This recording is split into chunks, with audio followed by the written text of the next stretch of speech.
खड़गपुर गांव की सुबह हमेशा की तरह शांत थी। सूरज की पहली किरणें मिट्टी के घरों की छतों पर पड़ रही थीं और हवा में गोबर और मिट्टी की मिलीजुली खुशबू फैली हुई थी। इस गांव के किनारे एक छोटी सी झोपड़ी में सीमा नाम की एक बूढ़ी औरत रहती थी। उसका चेहरा झुर्रियों से भरा हुआ था, पर आंखों में अब भी प्यार और ममता की चमक बाकी थी। उसके साथ उसी झोपड़ी में उसकी सौतेली बेटी नेहा रहती थी, जो अब जवान हो चुकी थी। सीमा ने नेहा को बहुत छोटे से पाला था, जब नेहा की सगी मां का निधन हुआ था। उसने कभी उसे सौतेली नहीं समझा, लेकिन नेहा हमेशा यही सोचती रही कि यह औरत मेरी असली मां नहीं है, बस मेरे पिता की दूसरी पत्नी है।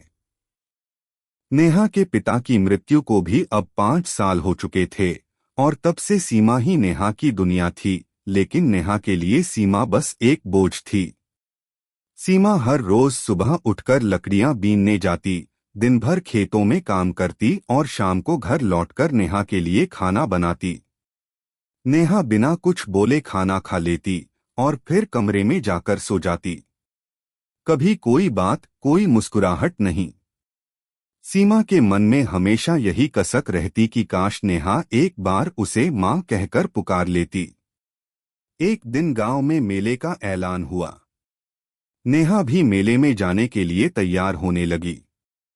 सीमा ने कहा, बेटी जरा सावधानी से जाना, ज्यादा देर मत करना। नेहा ने आंखें तरेर कर कहा, आपको कितनी बार कहा है मुझे बेटी मत कहा करो।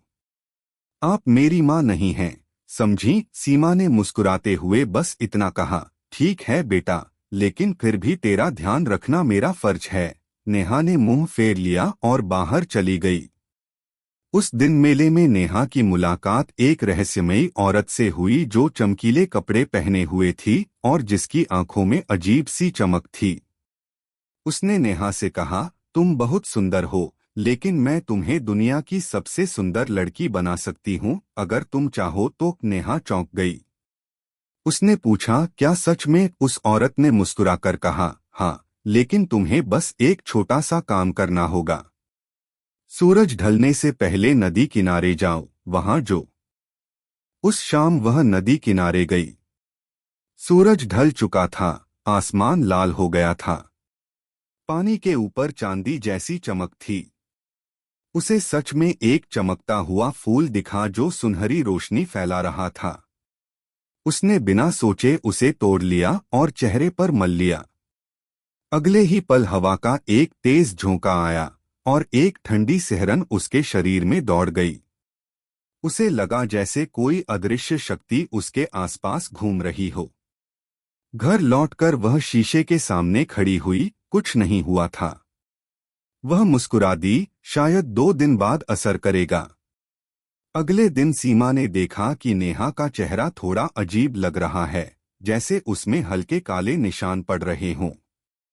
उसने कहा, बेटी तेरे चेहरे को क्या हुआ? नेहा झुंझलाकर बोली, आपको क्या मतलब है? मुझे अकेला छोड़ दीजिए। सीमा ने चुपचाप पानी का कटोरा उसके पास रख दिया। दूसरे दिन सुबह जब नेहा उठी तो उसने आईने में देखा कि उसका चेहरा पूरी तरह बदल गया था। उसके गालों पर बाल उग आए थे, आंखों के नीचे झुर्रियां थीं और त्वचा जैसे जल गई हो। वह चीख उठी, नहीं, यह क्या हो गया मेरे साथ? सीमा दौड़ी चली आई। क्या हुआ बेटी? नेहा ने आईना फेंकते हुए कहा, तुम चली जाओ। तुम बदकिस्मती लेकर आई थी मेरे जीवन में। सीमा के दिल पर जैसे किसी ने चोट कर दी। रात भर नेहा रोती रही। सीमा उसकी चीखें सुनती रही, लेकिन कुछ नहीं बोली। सुबह वह चुपचाप मंदिर गई और गांव के साधु बाबा के पास पहुंची। उसने सब कुछ बता दिया। बाबा ने आंखें बंद कीं और बोले, यह लड़की लालच के जाल में फंसी है। इस श्राप को मिटाने का एक ही उपाय है, उस जादुई फूल का दूसरा रूप नील कमल जो हिमगिरी पहाड़ी के शिखर पर उगता है। लेकिन याद रख, जो भी वह फूल तोड़ेगा उसकी सांसें उसी क्षण से गिनती शुरू कर देंगी। वह कुछ ही दिनों में मर जाएगा। सीमा ने बिना सोचे कहा। अगर मेरी बेटी का चेहरा पहले जैसा हो जाए तो मैं अपनी जान देने को तैयार हूँ। बाबा ने उसे आशीर्वाद दिया। जा बेटी, तेरा त्याग व्यर्थ नहीं जाएगा। वह पहाड़ी की ओर निकल पड़ी। धूप तेज थी, पैरों के नीचे कांटे चुभ रहे थे, लेकिन उसके दिल में सिर्फ एक ही बात थी, मेरी बेटी ठीक हो जाए। वह गिरती, उठती, फिर चल पड़ती। पहाड़ी के शिखर पर पहुंचते ही उसने देखा कि एक नीले रंग का कमल हवा में हल्का हल्का चमक रहा है। उसने हाथ बढ़ाया, लेकिन तभी हवा तेज हुई और एक आवाज आई, यह फूल हरगिस